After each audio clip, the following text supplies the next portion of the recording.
Pam, and today I'm going to introduce you to an activity called Population Future. This is looking at projections for population all the way to 2100. Students may know that current population levels are about 7.5 billion people. What they may not realize is that demographers are expecting population to grow to about 11 billion by the end of this century. This activity is going to help them understand why we might get to that point. This is a great activity for middle school and high school, especially social studies, geography, and history. There's also quite a bit of math involved. And I even like to recommend this for the AP Human Geography class, which also deals with population projections. There are several objectives for this activity. The first one is to interpret a population projection graph by demographers at the United Nations. The second is to be able to describe the factors that determine these projections, and these are factors that affect fertility and mortality trends. Third, students are going to create bar graphs to represent the population of different world regions at different points in time. We're going to be looking at 2 years in the past and 2 in the future. Finally, students are going to draw correlations among different pieces of demographic data to explain population trends and how these projections came about. Let's get started.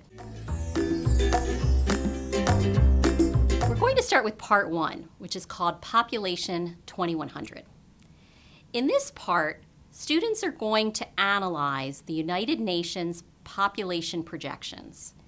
Every 2 years, demographers at the United Nations come up with their best projections on where population will be going out all the way to the end of the century.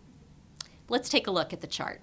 As you can see, there are 3 lines because the demographers make 3 sets of projections based on different scenarios for fertility and mortality trends.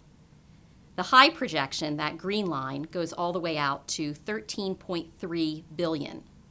The low projection, the orange line, goes to 9.5 billion.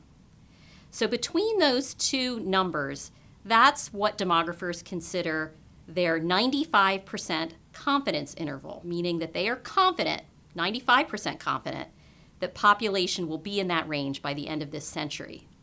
The middle line, the yellow line, that ends at 11.2, that's their best estimate right now for where population will wind up by 2100.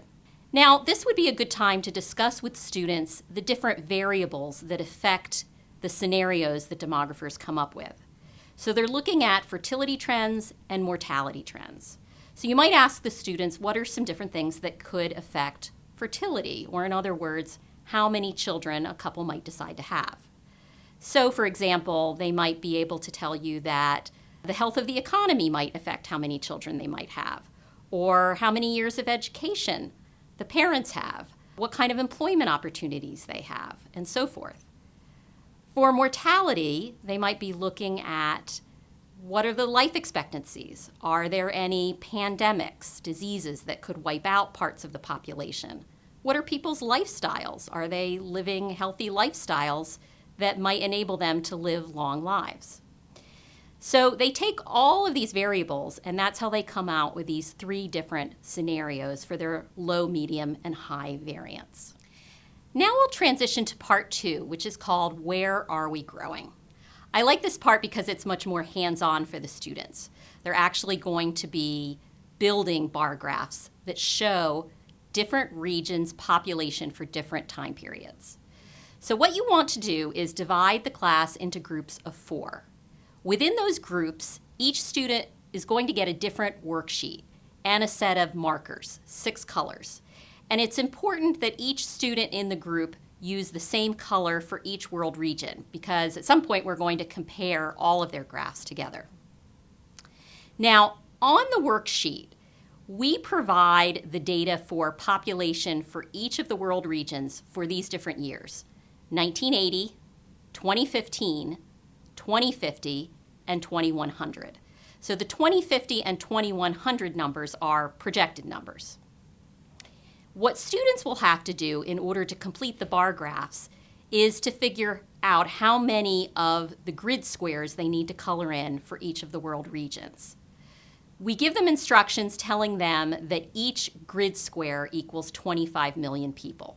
So they're first going to have to do a little bit of math before they can start drawing their bar graphs. We also have a column for them to figure out what the percentage is for each world region of the total world population. We're going to be comparing those later too. The world regions we're going to be working with for the purpose of this activity are Africa, Asia, Europe, Latin America, North America, and Oceania. These are United Nations designated world regions. I'm going to show you how we're going to build the bar graph for 1980. I'm going to fill out the chart for 1980. As you can see, there are the population for each of the world regions in millions listed. But in order to fill out the chart, I need to know how many grid squares are represented by each of these populations.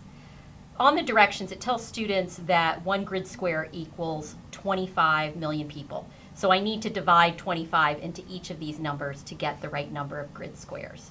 So for example, for Africa, 478 million people in 1980, 25 divided into 478 is approximately 19. Now that we know how many grid squares we need to fill in, students can determine how they want to do that. So for example, for Africa, we know we need to color in 19 squares.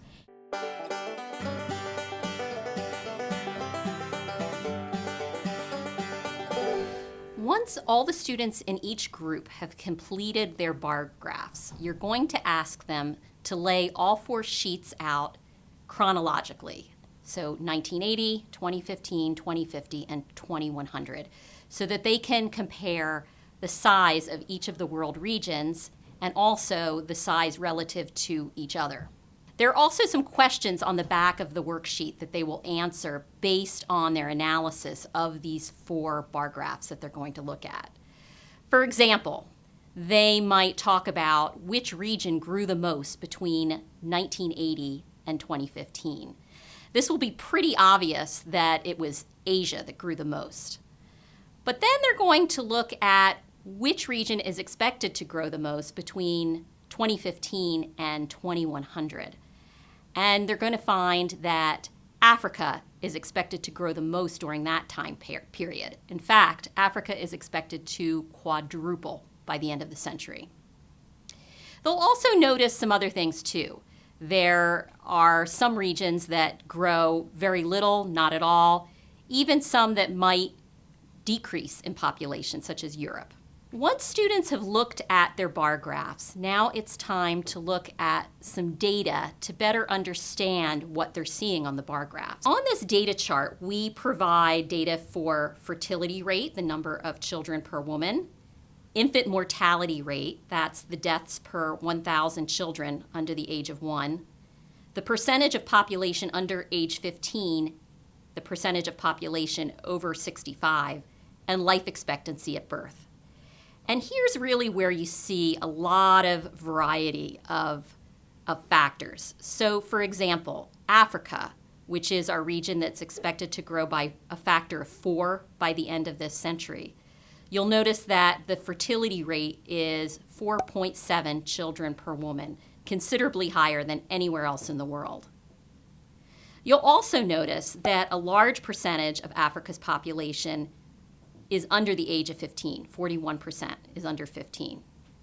Now let's compare that to Europe. Europe has a fertility rate of just 1.4 children per family. 2.1 is replacement level, so that tells you that at this fertility rate, Europe is likely to lose population. On the age structure, you can see that only 16% of Europe's population is under 15. But 17% is over 65. So Europe has an aging population.